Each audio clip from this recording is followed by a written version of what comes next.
వరంగల్ ఇప్పుడు బూమింగ్‌గా ఉంది రియల్ ఎస్టేట్‌లో. అందులో కూడా మనం ఇన్వెస్ట్ చేయొచ్చు. తెలంగాణలో, హైదరాబాద్‌లో ఒకటే కాదు వరంగల్ కూడా ఇన్వెస్ట్ చేయొచ్చు అంటున్నారు. మరి ఎంతవరకు వాస్తవం? మనకు హైదరాబాద్ చూసినట్టయితే ట్విన్ సిటీస్ అంటారు మనం. సికింద్రాబాద్, హైదరాబాద్ కలిపి మనం ట్విన్ సిటీ చూస్తాం.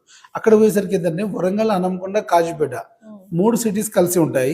దట్ అక్కడ ఇంకోటి ఏంటంటే మనకు వరంగల్‌కు, కాజీపేటకు, హనంకొండకి కూడా రింగ్ రోడ్ ప్లానింగ్ ఉంది. ఆల్రెడీ భోపాల్, హైదరాబాద్ నుంచి మనకు ఛత్తీస్గఢ్లో ఉన్నటువంటి భోపాలపట్నం వరకు ఆల్రెడీ నేషనల్ హైవే కనెక్టివిటీ ఉండడము ఒక అడ్వాంటేజ్ అవుతాయి. ఇప్పుడు మామ్నూర్లో ఇంటర్నేషనల్ ఎయిర్పోర్ట్ రాకపోతుంది. ఆల్రెడీ అక్కడ మనకు ఐటీ సెజ్ ఒకటి ఉంది.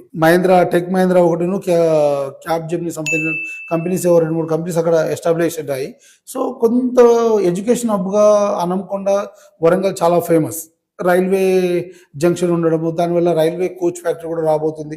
సో ఇలాంటి కొంచెం డెవలప్ చేస్తుంటే, ఇంకా కొద్దిగా డెవలప్ చేయడం వల్ల ఏంటంటే ఎంప్లాయ్మెంట్ పెరిగితే హైదరాబాద్కి ఎంత స్కోప్ ఉందో వరంగల్ కూడా